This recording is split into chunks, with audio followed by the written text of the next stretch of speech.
Video kali ini aku mau buat kamu tahu kalau kita bahkan seluruh dunia ini masih belum bisa menghadapi corona. Kenapa? Podcast Alan Budi Indrawan, Millennials Life. 4, 3, 2, 1. Well, balik lagi di aku Alan Budi Indrawan channel.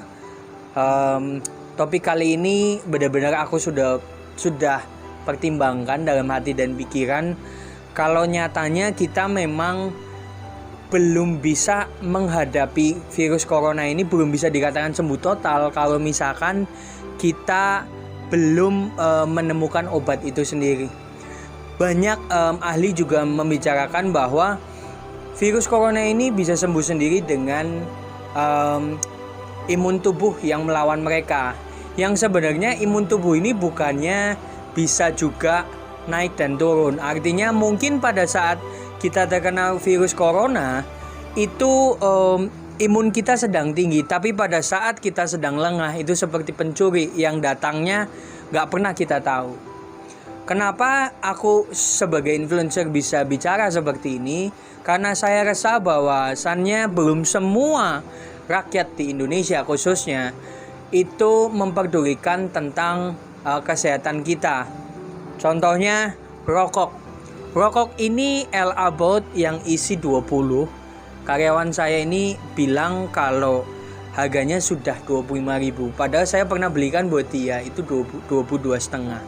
Yang artinya naik 2.500 itu dibagi 25.000 berarti sudah naik hampir 10 bahkan 10% ya. Well, mereka tetap beli karena mereka lebih baik nggak makan daripada nggak ngerokok. Tapi buat keluarganya biasanya lebih baik dikasih makan kan. Nggak mungkin kan bapaknya ngasih anaknya rokok gitu.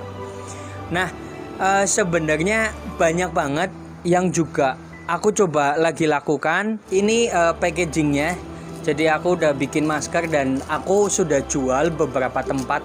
Ya sebenarnya sih itu disalurkan juga ya, bukan tempat aku kunjungan banyak itu enggak. Tapi ini 3 lapis dan ini salah satu bentuk kepedulian aku dengan terutama tim medis dan tim penjaga pos-pos. Jadi aku kira banyak pihak yang sebenarnya butuh perhatian kita gitu.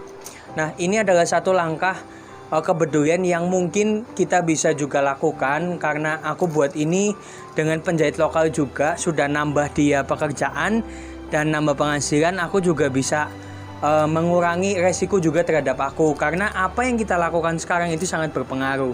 Kalau kita buat orang lain itu nggak tertular, berarti kita buat diri kita itu juga nggak tertular.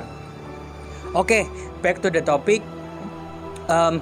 Apa hubungannya dengan rokok dan dengan kesehatan? Sebenarnya banyak banget yang nggak peduli dan cuek, yang sebenarnya nantinya itu jadi bumerang. Kenapa? Pada saat mereka tidak peduli dengan kesehatan mereka, otomatis mereka akan menghadapi penyakit itu datang ke kita.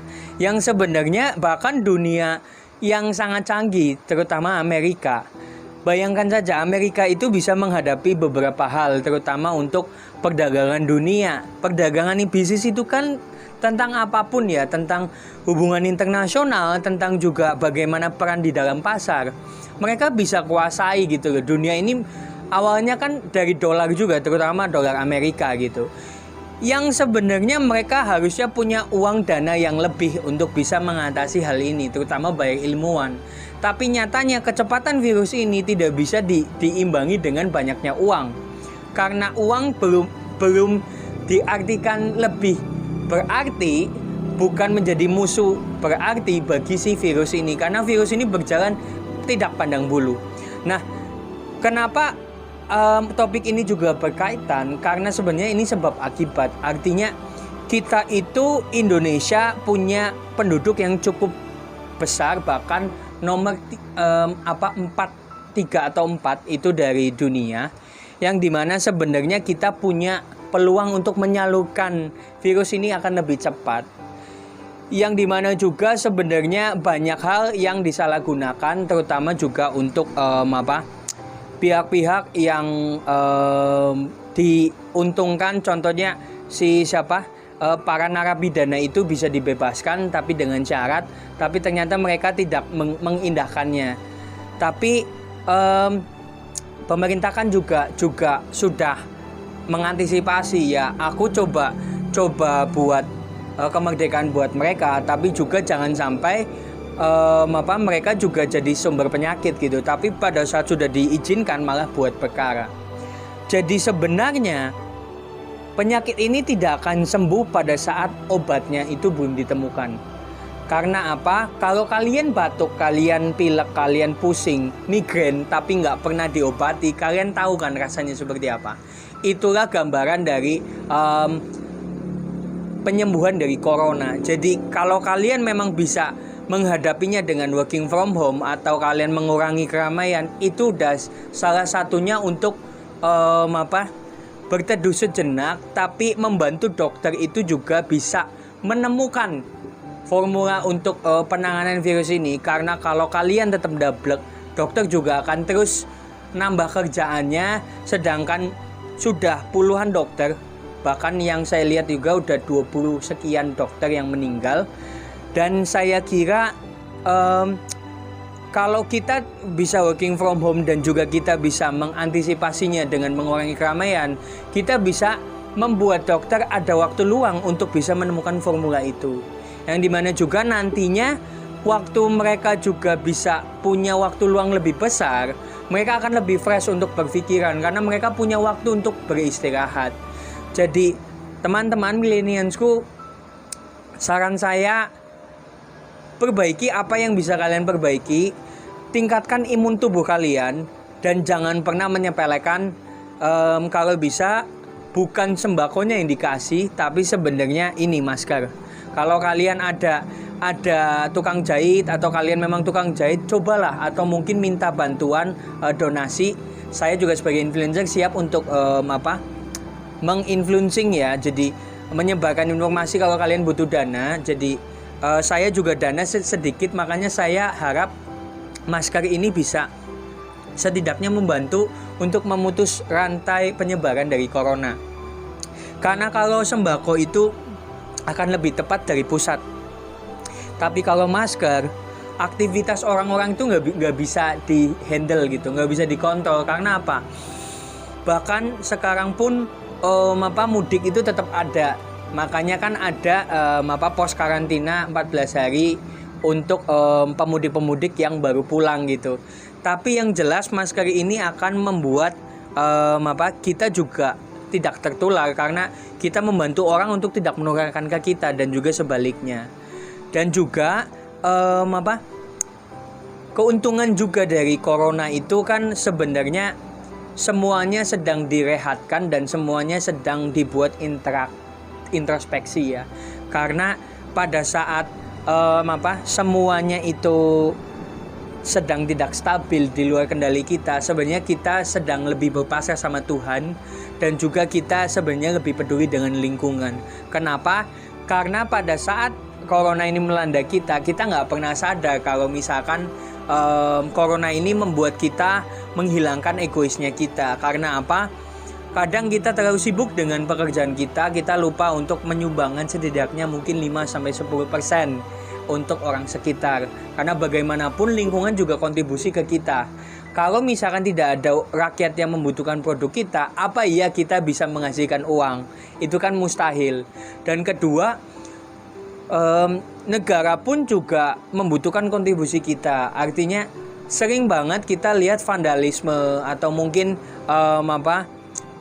kemarin juga ada kasus penamparan aparat.